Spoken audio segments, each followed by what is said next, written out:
माता भगवती की कृपा और महादेव शंकर की कृपा सभी भक्तों को प्राप्त होती रहे। संसार के विधि के विधान को रचने वाले महादेव, माँ भगवती सभी प्राणियों के जीव चराचर की रक्षा करते हैं। रक्षा करते हुए महादेव जब संसारिक जीवन के प्रवृत्त प्राणियों को, तो संसार में वह सब कुछ अपने भक्तों को लुटाते रहते हैं। धन, ऐश्वर्य, यश, विजय, संतान, ये सभी वस्तुएं हमें ईश्वर के आशीर्वाद से ही प्राप्त होता है और उन्हीं के आशीर्वाद से हमें हमारा कल्याण भी होता है। फिर हमें ईश्वर को भूलना नहीं चाहिए। जब माता पार्वती के कहने पर महादेव शंकर अपने दोनों पुत्रों से चारों लोक की परिक्रमा करने के लिए कहा था, उस समय मयूर पे विराजमान होकर के कार्तिकेय और मूषक पे सवार होकर के श्री गणेश गए थे। जब श्री गणेश सबसे पहले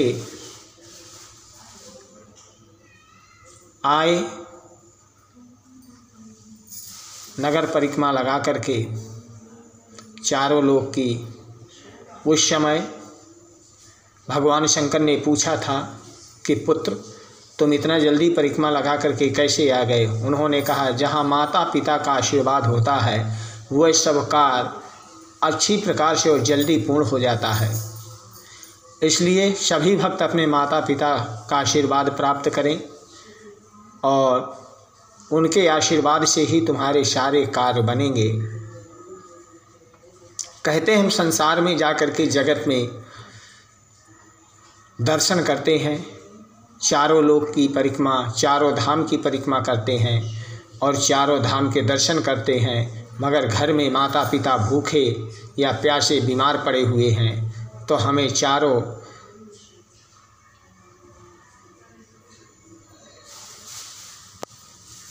धाम की परिक्रमा करने से उसका कोई लाभ नहीं है। इसलिए हमें पहले अपने माता पिता की सेवा और उनके भोजन का प्रबंध करना चाहिए। इसके बाद हमें चारों धाम की परिक्रमा लगाना चाहिए। संसारिक प्रवृत्ति में होकर के बहुत से लोग बाग कहते हैं हम तो चारों धाम की परिक्रमा लगाने जा रहे हैं, पर वह घूमने के वास्ते जाते हैं, पिकनिक मनाने के लिए। इसलिए हमें पिकनिक मनाने से अच्छा ये है कि हमें ईश्वर के दर्शन करना आवश्यक है, क्योंकि अगर हमें कुछ मिल सकता है तो ईश्वर के दरबार से ही मिल सकता है।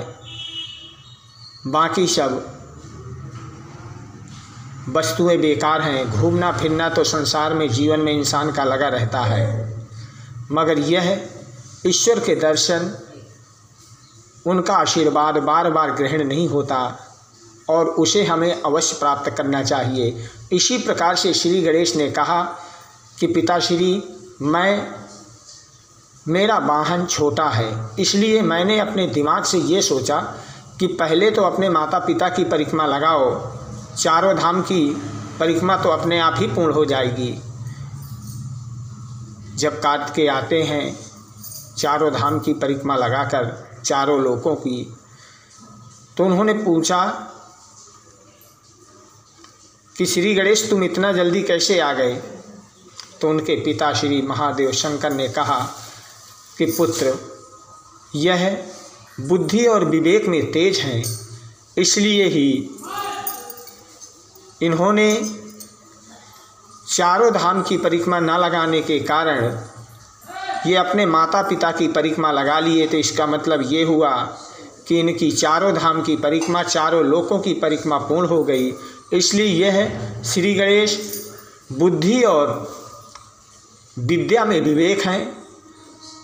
इसलिए आज के बाद मैं श्री गणेश को आशीर्वाद देता हूँ कि पृथ्वी में सबसे पहले अगर किसी की पूजा होगी तो श्री गणेश जी की पूजा होगी, क्योंकि जो देवी देवता विवेक और बुद्धि से तेज होते हैं उनकी सबसे पहले पूजन किया जाना चाहिए और वही सबसे श्रेष्ठ माने जाएंगे।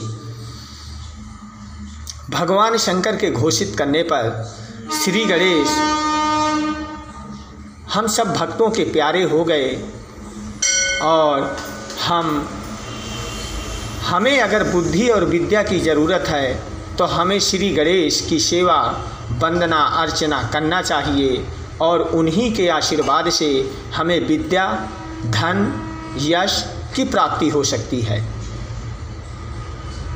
आज दिन सोमवार, तिथि दशमी, रात्रि को 7:45 तक रहेगी। इसके बाद एकादशी प्रवेश करेगी। सभी भक्त लाइव दर्शन करें और माता रानी का आशीर्वाद प्राप्त करें। अब हम श्री दुर्गा भागवत का पाठ करेंगे, जिसमें मार्कंडेय जी बताते हैं आज की कथा में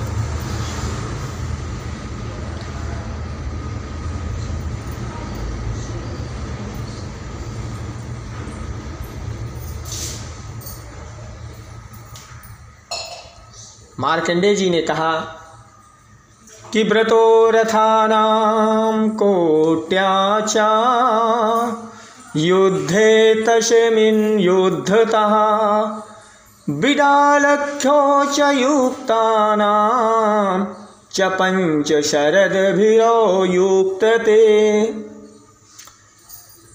मार्कंडेय जी कहते हैं कि तथा कुछ दूसरे दैत्यों ने खड्ग प्रहार करके देवी को मार डालने का उद्योग किया था।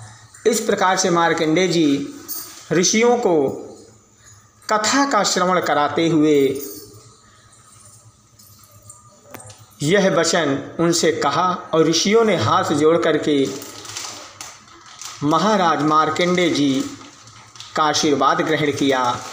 जय माता दी। बोल सच्चे दरबार की जय।